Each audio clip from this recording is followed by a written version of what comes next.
분석이 되겠지만 뭔가를 작정을 했습니다. 사두개인과 바리새인들이 이거 이대로는 안 되고 이거 뭔가 좀 우리가 움직여야 될 것 같아. 그러면서 나름대로 머리를 많이 써서 이렇게 하면 쉽지 않을 거야. 이 문제는 쉽지 않을 거야 라고 작전을 짠 겁니다. 그러다가 이제 모세의 율법과 정면으로 부딪히는 상황을 만들어서 지금 그 앞에다가 딱 갖다 놨는데 거기에 걸린 여인이 한 사람이 딱 있는 거예요. 어떻습니까? 일반적인 해석을 좀 볼 텐데요. 죄인을 부르러 오신 예수님이다. 마태복음 9장 11절에서 13절까지 있는 말씀 중에서 12절 이런 말씀이 있죠. 예수께서 들으시고 이르시되 건강한 자는 나에게 의사가 필요 없고 병든 자라야 쓸데있느니라. 왜 이런 얘기가 나왔냐면 그 위에 11절에 바리새인들이 보고 그의 제자들에게 이렇게 말했습니다. 어찌하여 너희 선생은 세리와 죄인들과 함께 식사하냐. 이게 이 죄인들과 함께 뭐 정죄받은 사람들과 함께 같이 밥을 먹는다라고 하는 것이 율법으로서는 인정되지 않습니다. 그런데 너희 선생님은 하나님에 관해서 말하고 이러고 저러고 하면서 왜 이렇게 죄인들과 함께 공공연하게 식사를 하는 교제를 나누냐, 서로 이렇게 하나됨을 꿈꾸냐. 그랬을 적에 예수님이 하신 말씀이 건강한 사람에게는 의원이 필요 없듯이 여기서 의원은 예수님이죠. 예수님이 봤을 때 병든 자들, 고쳐줘야 될 사람들에게 기회를 다시 주는 것이, 치료하게 해주는 것이 내가 보내심을 받은 이유다. 내가 이 세상에서 해야 할 일이다. 이제 이 얘기를 이제 하는 거예요. 그래서 죄인을 부르러 오신 예수님이다. 이건 성경이 바로 이 예수님을 증명하고 있는 거죠. 두 번째는 이 속 깊은 판단. 이 하나님 말에 아주 절묘한 판단이었다는 거죠. 7절에 보면 너희 중에 죄 없는 사람이 먼저 쳐라. 돌을 다 들고서 쭉 둘러쌌습니다. 이제는 누구 하나가 하나님을 위하여 하고 율법을 위하여 하고 들고 돌을 치면 이제 그 여자는 그냥 속수무책으로 죽을 때까지 돌에 맞아야 되는 거고. 근데 이제 그 아주 중요한 순간에 예수님이 뭐라고 말하냐면 너희 중에 죄 없는 사람이 먼저 쳐라. 그러니까 이거 이제 일반적인 해석이에요. 이제 제가 이제 여기서 이제 좀 더 들어갈 얘기를 하고 제가 꼭 하고 싶은 말씀을 드릴 텐데 이게 아주 속 깊은 판단이었다. 저도 이제 이런 얘기를 가끔 요 본문을 사용할 때 이렇게 얘기했죠. 억울한 누명. 이 억울하다는 게 이제 물음표가 있다는 것은 참 애매하다는 얘기죠. 현행범은 현행범이잖아요. 잘못된 거잖아요. 근데 좀 누명을 썼어요. 그러니까 잘못된 건 잘못된 건데 그 이상의 것을 큰 그림을 그려놓고 거기에다 이 여자가 들어오기를 이렇게 함정을 파고 기다렸다가 그렇죠. 이제 이런 상황이 된 걸 말해요. 억울한 누명을 참 뭐라 말할 수 없지만 억울한 누명을 혼자 쓴 가련한 여인을 예수님께서 구원해냈다. 그리고 바리새인의 이중성. 그 여인이 어제 오늘 그런 짓을 한 것도 아닌데 이거 예수님을 엮기 위해서 그런 여자 하나를 가져다가 이렇게 어쩌면 그날 그렇게 만들었을 수도 있죠. 그럴 생각이 전혀 없었지만 그렇게 만들었을 수도 있습니다. 이런 거 드라마나 영화를 보면 나올 만한 시나리오죠. 양쪽을 모두 한 번에 잡을 수 있는 방법. 그래가지고 그 누군가가 음흉한 미소를 짓고 이런 아주 이상한 상황을 만들어서 거기에 경찰이 들어가고 이 사람 배후에 있는 이 사람까지 잡는 뭐 이런 영화 같은 스토리. 근데 그걸 밝혀내는 우리 그 드라마 외국 드라마 중에서 뭐 CSI 같은 거 보면 누군가가 누명을 쓰고 이제는 뭐 그냥 재판에 넘겨져서 속절없이 그건 고격을 해야 되는 상황인데 그거를 뭐 지문을 찾아내고 유전자를 찾아내서 완전히 사건을 뒤집어 버리는 이런 거 사람들이 굉장히 통쾌하게 생각을 하잖아요. 이 장면도 그렇다 이렇게 해석할 수 있습니다. 세 번째는 참으로 현명한 처세다. 9절에 보면 너희 중에 죄 없는 사람이 먼저 쳐라. 그러니까는 이 사람들이 양심의 가책을 양심의 터치예요. 양심을 건드린 거죠. 그래 뭐 사실 저 여자 우리들 틈에 있었어. 이러고 저러고 하면 다 모르는 사람 없는 거고 우리들 중에는 저 여자하고 관계 없다고 누가 말할 수가 있겠어. 사실 율법으로 말한다면 나도 문제가 있는 사람이지. 양식의 가책을 받아서 어른부터 시작해 젊은이까지 다 하나씩 하나씩 돌을 그 자리에 놓고 사라져 갔다. 이 말씀은 죄의 판단은 거기에 있는 예수님조차 할 수 있는 게 아니라 거룩하신 하나님의 몫이다라는 거죠. 율법을 정략적으로 사사로이 이용하지 말라. 하나님을 시험하지 말라. 하나님을 네 거로 생각하지 마라. 하나님만이 율법을 들어서 판단하실 수 있고 정죄하실 수 있는 분이다. 아주 굉장히 현명한 처세다. 바리새인과 여인 그리고 하나님 사이에서 취할 수 있는 최선의 선택이었다. 예수님의 처세를 배우자 이러면서 이제 또 이런 얘기를 또 깊이 묵상해서 여기서 이렇게 잘게 쪼개서 이런 거 저런 거 얻어내기도 합니다. 근데 저는 오늘 좀 이걸 더 깊고 넓게 보자는 거예요. 그냥 일반적으로 이런 말씀은 우리가 국어를 잘 알면 그리고 삶 속에서 얻은 지혜로 이렇게 투영시켜 보면 굳이 그 상황을 역사 속으로 들어갈 필요도 없고 그냥 읽어만 봐도 이 정도는 오는 거죠. 근데 이런 건 좀 다릅니다. 예를 들어 보면 이 가늠하다 잡힌 여인을 이렇게 풀어낸 예수님의 스토리 안에는 하나님의 두 얼굴이 들어있어요. 이건 좀 한번 깊게 봐야만 보이는 거예요. 하나님의 두 얼굴은 어떤 얼굴이냐면 하나는 공평과 정의의 얼굴이 있어요. 그리고 하나는 사랑과 은혜의 얼굴이 있습니다.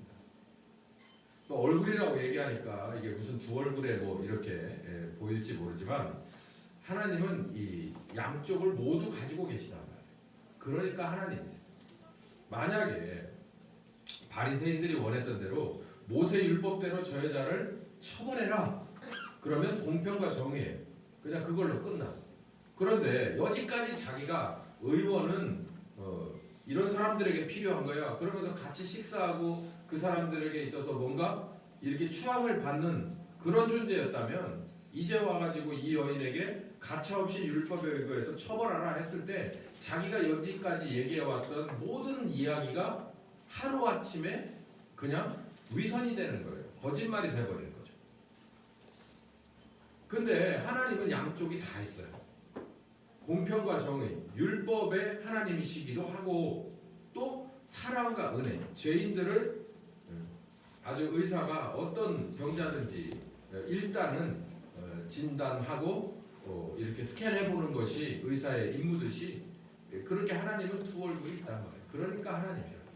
이 본문에 보면 그 두 얼굴이 확실하게 드러나고 있지 않느냐 저는 이렇게 말씀드립니다. 출애굽기 21장 24절에서 25절까지는 생명은 생명으로, 눈은 눈으로, 손은 손으로, 발은 발로 갚을 것이다. 우리 흔히 이렇게 하잖아요. 눈에는 눈, 이에는 이 이렇게 말하죠. 많은 사람들은 이 하나님에 대해서도 신랄하게 비판을 하고 있어요. 근데 저는 이렇게 말합니다. 정글의 법과 공평과 정의의 법하고 어떤 것이 더 좋은 것입니까? 말 하나 마나 공평과 정의만 해도 할아버지입니다. 세상은 그렇습니다. 약육강식 정글의 법이지요. 그래서 잘못하지 않았어도 움켜서 죽여서 피 빨아서 살을 찢어서 쪽쪽 다 물건해서 끝장을 보는 것이 법 없는 세상이에요. 여러분 요즘의 법치주의 세대인 것 같습니까? 그렇지 않아요. 세상의 유엔을 통해서 많은 것들이 유엔에서 결정되고 결의되는 대로 움직이는 것 같습니까? 그렇지 않아요. 힘없는 자는 예나 지금이나 힘없는 나라는 예나 지금이나요. 거의 모든 것을 공평하지 못하게 다 착취당하고 다 지배를 받고 억압을 받게 돼 있습니다. 그걸 어찌 모른다고 얘기해요. 지금도 약육강식의 정글의 법칙은 그냥 편만하게 이 세상 가운데 우리 나라 가운데 있어요. 우리는 그걸 올바로 볼 줄 알아야 합니다. 그런데 하나님은 뭐라고 그러냐면 공평하게 해라. 우리 모두가 하나의 투표권이 주어지듯이 우리 모두가 태권도가 아무것도 없는 사람이나 태권도 고수나 모두 함부로 주먹을 쓰면 같은 처벌, 오히려 가중 처벌을 받듯이 공평하라는 얘기예요. 그런데 여기에서 더 나가서 사랑과 은혜의 얼굴이 있습니다. 요한 1서 4장 8절에 하나님은 사랑이다. 제가 이제 이걸 이렇게 그냥 수박 겉핥기식으로 넘어갈게요. 그리고 이따가 이제 비교를 할 겁니다. 이 두 사건을 비교를 하게 될 텐데 하나님은 완벽해요. 공평과 정의의 얼굴은 뭐가 부족하냐면 사랑과 은혜가 부족하거든요. 근데 이 두 가지가 합쳐져서 하나님은 언제나 공존하신단 말이에요. 근데 우리가 또 여기에서 주의사항으로 알아둬야 될 게 있단 말이죠. 자, 이 가늠하다 잡힌 이 여인, 그리고 예수님이 일촉즉발의 위기에서 이 건져낸 이 사건에는 첫 번째로 하나님의 양면성이 있다는 거예요. 두 번째는요, 바로 이 가늠하다 잡힌 여인은 두 번째 기회를 얻었습니다. 오늘 본문 우리 기억하시죠? 우리 본문 한번 다시 볼까요? 자, 우리 밑에 딸 한번 읽어봅시다. 11절 시작. 대답하되 주여 없나이다. 예수께서 가라사대 나도 너를 정죄치 아니하노니 가서 다시는 범죄하지 말라. 그리고 또 짓고 오면 어떻게 될까요? 또 그 상황이 벌어져서 율법에 휩싸여서 많은 사람들이 돌 들고 있고 여자가 가운데 있는 상황에 또 들어오면 예수님은 또 어떻게 하는 거예요? 세 번째 기회를 주노니 그렇게 하지 마라. 그 또 나가면 또 나가면 또 그렇지 않다는 얘기예요. 기회는 딱 두 번째 기회 한 번 더 추가하고 끝나는 거예요. 오늘 제가 그 말씀을 더 깊게 드리려고 하는 겁니다. 하나님은 사랑과 은혜의 하나님이에요. 그렇게 아까 말씀드렸죠. 창세기 3장 15절 이따가 이제 깊게 볼 겁니다. 두 번째 기회를 줬습니다. 선악과를 따먹은 아담과 하와에게 두 번째 기회를 줬어요. 여러분 가만히 한번 보십시오.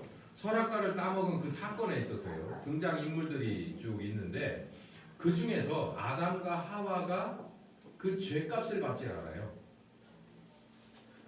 이렇게 말하면 틀린 해석입니다. 여인이 아기를 낳는 보통 이따위를 또 남자가 이마에 땀을 흘려서 죽도록 먹고 살 고생을 하는 이거를 선악과를 따먹은 거라고 생각하면 안 돼요. 그 죄값이다라고 생각하면 안 돼요. 그거 아닙니다. 로마서 6장에 뭐라고 그랬습니까? 바울이 죄의 값은 뭐라고 그랬죠? 사망이라고 그랬어요. 사망으로 치료해야 되는 거예요. 사망으로. 그 값은 죄는 하나님 앞에 존재할 수가 없잖아요. 그 죄를 소멸시키는 것은 단 한 가지. 그 죄값을 치르는데 그게 바로 사망으로 치르는 거예요. 그렇지 않고는 그 죄를 없애버릴 수가 없는 거예요. 그러니까 아담과 하와에게 그런 따위의 일을 준 것은 사실은 우리에게 있어서는 어떤 면에서 볼 때는 이 은혜, 복음과 은혜를 얻을 수 있는 이렇게 더 확실하게 할 수 있는 효과적인 촉매제라고 봐야겠죠. 자녀를 기르면서 우리가 하나님의 마음을 알아갈 수 있듯이 또 일을 하고 땀을 흘리면서 하나님께서 일하시는 것이 무엇인지, 얼마나 힘들고 어려운 건지, 인내가 필요한 건지, 깊은 생각과 계획이 필요한 건지를 알아갈 수가 있겠죠. 두 번째 기회를 얻었어요. 뭘로요? 우리 입장에서는 은혜로, 다른 말로 말하면 공짜로 얻었습니다. 근데 반대로 하나님의 입장에서는요, 절대로 두 번째 기회를 공짜로 줄 수는 없는 겁니다. 그래서 인자의 발꿈치 상함이라고 하는 대가와 희생이 따르죠. 우리에게는 한 번 더 기회를 줄게 했지만 그 기회를 사기 위해서 누군가가 희생을 했어야 된다. 제물로 드려졌어야 돼. 우리가 그분을 예수 그리스도라고 믿잖아요. 자, 그런데 제가 말씀드리고자 하는 요지는 세 번째 기회가 있겠냐라는 거죠. 세 번째 기회가. 히브리서 9장 27절에 명확하게 했습니다. 죽음이 있다는 거예요. 죽음. 근데 바울은 또 고린도서에서 뭐라고 말하냐면 지금이 바로 은혜 받을 만한 때다라고 얘기를 했어요. 그러니까 이렇게 보면은 위험하다라는 얘기예요. 죽기 전에 3초. 우리가 오늘 같이 기도하는 시간에 그렇게 했어요. 이제 나이가 있고 병세가 이만큼 깊은 한 노인을 위해서 기도했습니다. 자, 여러분, 이제 그분은 이제 여러 가지 질병이 있어요. 그렇기 때문에 하나님께서 언제 데려가실지 모르는 거예요. 아주 위급한 상황이 여러 번 있었죠. 그러니 객관적으로 봤을 때 그저 수명이 얼마 남지 않았습니다. 이 아래까지라고 한다고 해서 지금 젊은 저 뒤편에서 이제 푸르청청한 20대, 30대, 10대들은 평균 수명이 대략 이렇게 생각하면 안 된다는 얘기예요. 하나님이 은혜의 때를 열어주시는 건 우리들의 수명과 반드시 비례하는 것만은 아닙니다. 바로 지금이 우리에게 은혜 받을 최적기라는 거예요. 그게 죽음으로써 끝나버릴 수도 있어요. 그 기회가 끝나버릴 수도 있고 하나님께서 임의적으로 조명하던 조명을 다른 곳으로 옮겨버리듯이 끝내버릴 수도 있는 겁니다. 그 주권은 저에게 물어볼 게 아니라 하나님의 것이기 때문에 우리는 누구나 다 그거에 대해서 이의를 제기할 수가 없어요. 그러니까 바울이 그 대단한 바울도 뭐라냐면 바로 지금이다. 지금을 느낄 수 있을 때, 그 은혜를 느낄 수 있을 때 나는 바로 하나님의 계획 안에 기회 안에 들어와 있다 이렇게 생각을 하는 얘기죠. 세 번째 기회는 없습니다. 죽어서 없어질 수도 있고요. 하나님께서 치워버릴 수도 있습니다. 그 다음에는 심판이 있죠. 자, 그럼 본문을 한번 다시 봅시다. 우리 수요일날 계속 영적 구도 얘기하잖아요. 선악과 사건하고 이 가늠하다 잡힌 여인의 사건을 이렇게 두 개를 이렇게 양쪽에 놓고 비교를 해보면 닮아 있습니다. 등장 인물을 볼까요? 예수님, 서기관과 바리새인, 가늠하다 잡힌 여인, 그 다음에 백성들. 본문을 보면 이렇게 등장해요. 이 선악과 사건에서도 하나님이 등장하고 뱀과 사탄이 있습니다. 아담과 하와가 있고요. 이 백성들 안에는 하나님의 공의, 율법이 들어가 있는 거예요. 자, 공격합니다. 누가요? 사탄이 공격해요. 방어를 합니다. 누가요? 하나님이 방어를 해요. 이 구도가 그렇게 있단 말이에요. 뭐를 보라는 거냐면 양쪽 모두가 똑같은 상황입니다. 여러분이 가늠하다 잡힌 여인은 일단 뒤로 놓고 선악과 사건은 우리가 여러 번 다뤘고 본 거니까 그걸 먼저 떠올려 보세요. 공격을 사탄이 해요. 사탄이 공격을 하고 하나님이 범죄한 사람들에 대해서 방어를 하는 거예요. 아담과 하와는 그때나 지금이나 속수무책입니다. 문제는 지가 저질러 놓고 해법은 1도 없어요. 공의, 율법은 그냥 엄위, 율법으로 존재하고 계신 거예요. 하나님의 거룩하심. 예수님의 처세가 어땠나 한번 보죠. 예수님은 이제 하나님은 이제 우리 다시 이 창세기 3장으로 돌아가서 하나님은 인자의 발꿈치를 내놓았습니다. 그렇죠? 창세기 3장 이 6절부터 15절 사이에 보면 하나님은 방어를 하는 입장에서 꺼내놨어요. 뭐를? 인자의 발꿈치를. 그 뱀과 사탄은 아무 말 하지 않습니다. 창세기 3장에서 뱀과 사탄은 어디에도 말하지 있지 않아요. 그래도 백성들도 존재하지 않죠. 근데 하나님은 양쪽을 모두 의식하고 있어요. 누구냐면 양쪽이 아니고 셋을 다 의식하고 있는 거예요. 사탄, 그리고 아담과 하와, 그리고 하나님의 율법, 공의죠. 이 셋을 다 의식한 거예요. 그래서 하나님이 내놓을 수 있었던 게 뭐냐면 인자의 발꿈치입니다. 뱀은 이미 할 일을 다 해놓고 침묵하고 있는 거예요. 어떡하나 두고 보자. 하나님은 셋을 다 의식해서 해법으로 내놓은 것이 인자의 발꿈치라는 거예요. 그러니까 그것과 한번 이 가늠하다 잡힌 여인과 한번 볼까요? 예수님 몸을 굽혀서 손가락으로 땅바닥에다 뭔가를 쓰셨습니다. 이거에 대한 해석이 구구절절합니다. 저는 창세기 3장 15절이라고 생각을 합니다. 무엇입니까? 이 가늠하다 잡힌 여인 역시 해법이 무엇밖에 없을 것이다. 나의 십자가에 죽는 것밖에 없을 거예요. 성경에 써 있는 대로 그게 해법이라는 얘기예요. 예수님은 이렇게 말씀하셨죠. 그 다음에 두 번째, 서기관과 바리새인들은 계속해서 다 붙여붙습니다. 이거 어떻게 할 겁니까? 이거 어떻게 할 겁니까? 창세기 3장에서는 말을 안 해요. 그러나 여기는 사람으로 보이니까 계속해서 여기서 중점적으로 보세요. 이 시험하고 고소하고 다시 다 붙여서 묻는 서기관과 바리새인이 누구 입장인 거예요? 네, 여기를 잘 보셔야 된다고. 여기를. 서기관과 바리새인들의 입장이 뱀과 사탄의 창세기 3장의 입장과 똑같아요.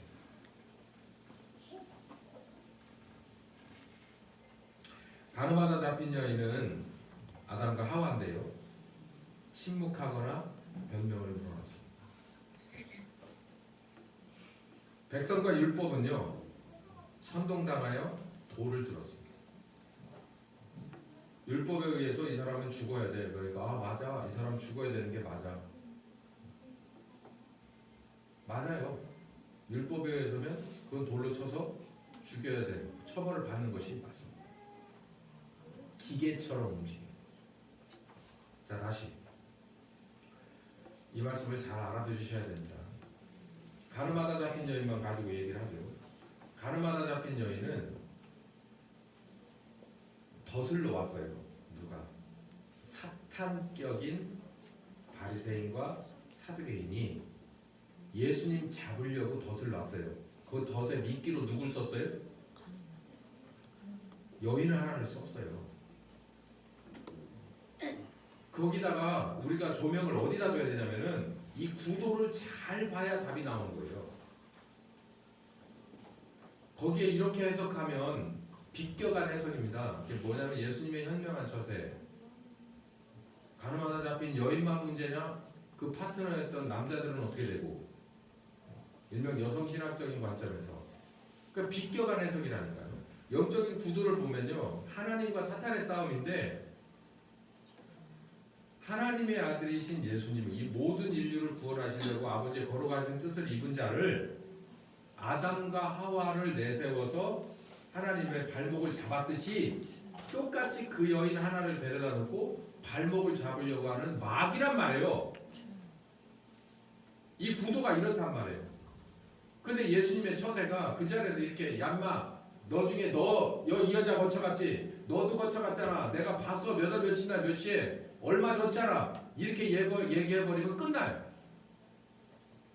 근데 그렇게 얘기하지 않아요. 그러니까 예수님의 처세는 이 영적인 구도를 완벽하게 보고 있는 겁니다. 바리새인과 사두개인들의 그 배후에 있는 마귀를 본 거예요. 그러니까 우리도 그걸 봐야 된다는 거예요. 왜냐하면 바리새인과 서기관이 마귀라는 게 아니라 그 배후의 영적인 구도가 그 종으로 쓰임을 받고 있다라는 얘기예요. 그러니 예수님의 입장에서 봤을 땐 얘도 구원을 하고 얘도 구원을 해야 되니까 머리를 터뜨려 버리는 건 누구밖에 없냐면 사두개인의 머리나 바리새인의 머리가 아니라 그 배후에 있는 마귀의 머리를 터뜨려야 되니까 처세가 운신의 폭이 좁을 수밖에 없는 거예요. 그러니까 모든 것을 다 누구에게 돌리냐면 자기 스스로에게 돌립니다. 내가 십자가의 죽음으로써, 내가 희생과 제물의 길을 감으로써, 그게 바로 몸을 굽히사 손가락으로 뭔가를 썼다는 얘기예요. 그러니까 우리도 이 처세를 봐야 되는 거예요. 자기를 부인하고 자기 십자가를 지라는 건요, 그렇게 단순한 것만 아니에요. 마귀 역할을 하는 사람과 단체와 여러 가지 상황상, 이 영적인 구도상 마귀 역할을 하는 개인과 단체와 상황이 있을 수 있어요. 그럼 우리는 직방으로 되고 귀신을 쫓아내듯이 축사하고 정죄해 버리느냐? 예수님 보세요. 그렇게 할 수가 없잖아요. 십자가가 그런 거라니까. 좁은 길이 바로 그런 길이라니까. 옳고 그름을요 객관적으로 확 판단해 버리면 끝나는 일이거든요. 쉬운 일이에요. 계란은요 상했다 싶으면 벽에다 집어 던져버리면 그만입니다. 확 깨버리면 끝나는 거예요. 야 깼어. 그러니까 다시 해버리면 끝나는데 그럴 수 없는 게 십자가인 거예요. 예수님도 그러는 거예요. 야 좋아. 이 가늠하다 현장에서 잡혔다고 이 여자도 돌로 쳐. 그리고 니들 중에 너도 돌로 쳐. 그러면 끝나는 거예요. 하나님으로서 완벽한 해법이에요. 나머지 놈들 똑바로 잘 봐. 앞으로 이랬다가는 이런 건 가지고 나한테 왔다간 똑같은 판결을 할 줄 알아. 그러면 끝나는 거예요. 그럴 수가 없는 거예요. 왜? 마귀는 죽여야겠지만 마귀의 머리통은 부셔버려야겠지만 마귀 노릇하고 있는 저 사람도 살려야 되고 마귀 노릇하는 저 사람들의 상황에 빠져버린 저 여인도 살려야 되겠기에 예수님께서는 입을 조심할 수밖에 없었고 행동이 좁아질 수밖에 없었다는 거죠. 십자가예요. 좁은 길입니다.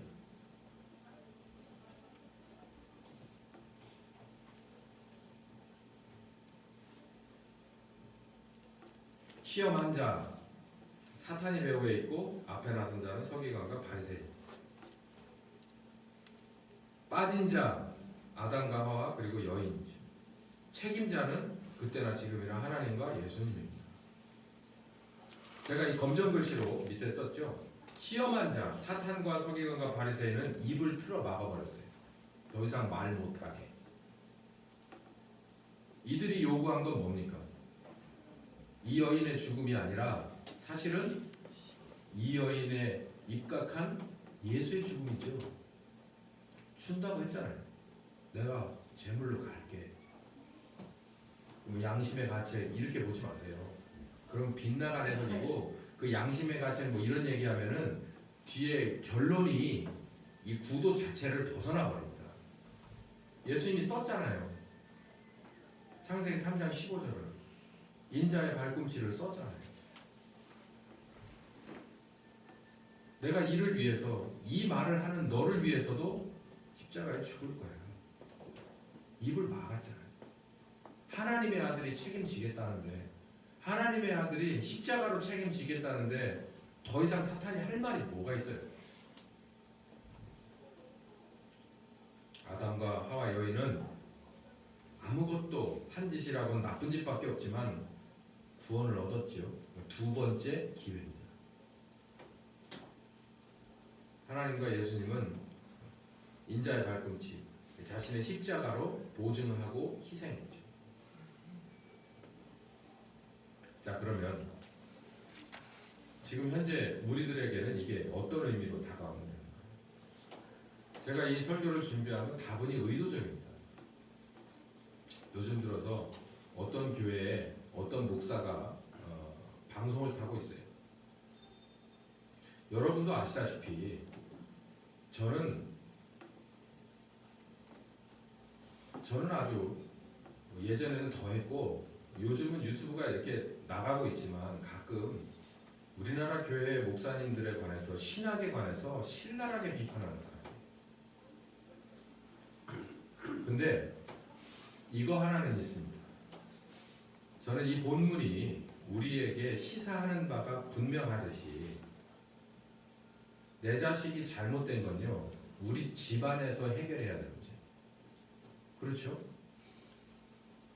밖으로 나가서 밖에서 집에서는 오냐 하다가 밖에 사람들 많이 있는 공공시설에 가서 시청 앞이나 면사무소 사무실에 가서 사람들 많이 보이는 데서 회초리질을 하면 됩니까? 이놈 저놈 하면 되겠어요? 그런 부모님 계세요? 조심하세요. 요즘은 애 뺏깁니다. 집에 와서 밥상머리에서 삶 속에서 가르치죠. 그리고 밖에 나갔을 땐 일단은 내 자식을 끼고 돕니다. 잘못했어도 누가 책임지고. 이게 인지상정이잖아요. 유리창을 깼어요. 가면은 네 이마박도 깨져라 그러면서 막 주먹으로 보는 앞에서 유리창 주인 앞에서 내 자식을 두들겨 팹니까? 그렇게 하는 부모는 한 사람도 없어요. 일단은 감싸 안습니다. 그리고 머리를 조아리죠. 필요에 따라서. 조아릴 필요가 없다고 생각하면 목숨 걸고 싸우죠. 불공평하다 생각하면. 그러나 100% 내 아이가 잘못했을 때 머리를 조아립니다. 그리고 데리고 들어와서 안정을 취하고 두고 가르치죠. 이게 현명한 부모님이겠죠. 저는 우리나라 교회가 처음부터 다시 시작해야 된다고 생각해요. 저는 앞으로 목숨 닿는 날까지 그 일을 할 겁니다. 또 우리 교회가 또 여러분이 그 일에 동참하기를 바라요. 바로 이 십자가가 부활하신 예수님의 십자가 복음이 바로 세워질 때까지 저와 여러분의 땅끝은 계속해서 우리의 과제로 남을 거예요. 그렇지만 이런 건 아닙니다. 교회나 신자나 목사들 중에서 믿지 않는 사람들이나 그런 입장에서 교회를 비판하고 목사를 비판하고 신자를 비판하는 신학을 비판하는 그런 사람들은요 잘못된 겁니다. 누구 좋으라고 그런 얘기를 합니까? 여기 예수님 보세요.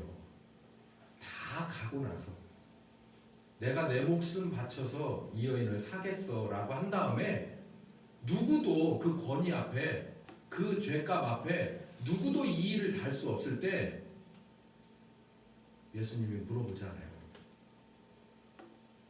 나도 너를 정죄하지 않을 거예요. 그런데 2번 다시 이러지는 마라. 여러분 이 본문에서 우리 신자의 올바른 처세를 예수님에게 배워야 돼요.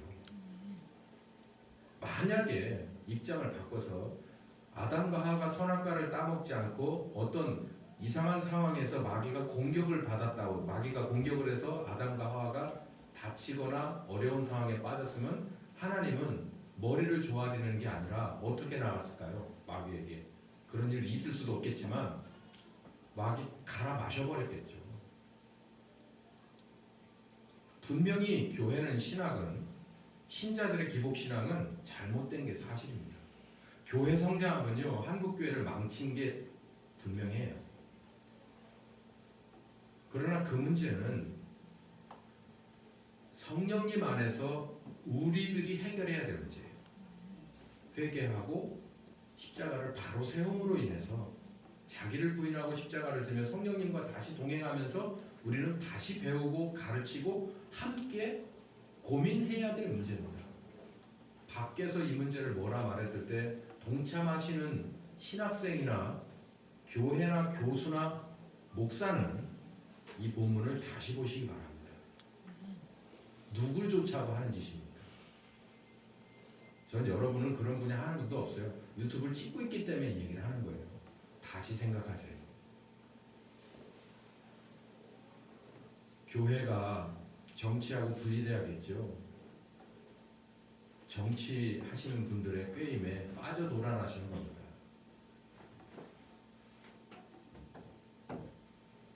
제가 이렇게 3가지 화두를 던졌어요. 집에 가서 한번 깊게 고민해보세요. 우리 지금 있는 세상과 지금 우리 교회들의 있는 현실 상황을 한번 잘 보세요. 어떤 입장인가? 우리는 공격받고 있죠. 공격받아 가고 있습니다. 앞으로 점점 더 심해질 상황이 가고 있어요. 2번째, 개혁과 징계의 구분입니다. 아까 말씀드린 대로 자식이 잘못됐으면 잘못된 것에 대한 값을 일단 정중하게 치르고 집에 들어와서 차분하게 하나씩 혼낼 건 혼내고 다독일 건 다독여서 다시 한 번의 기회를 주는 것이 성경적이고 굳이 성경을 논하지 않더라도 우리들의 인지상정입니다. 오늘 본문도 그걸 말하고 있어요. 되게 복잡한 내용이 아니에요. 이번 본문이. 근데 개혁한다는 것을 밖에 있는 데다가 들출 필요도 없고 밖에 있는 것을 안으로 끌어들일 필요도 없다 이 얘기입니다. 유리창 깨고 들어온 내 자식의 문제를 밖에 있는 기자들을 불러들일 필요도 없고 그럴 필요가 있겠어요?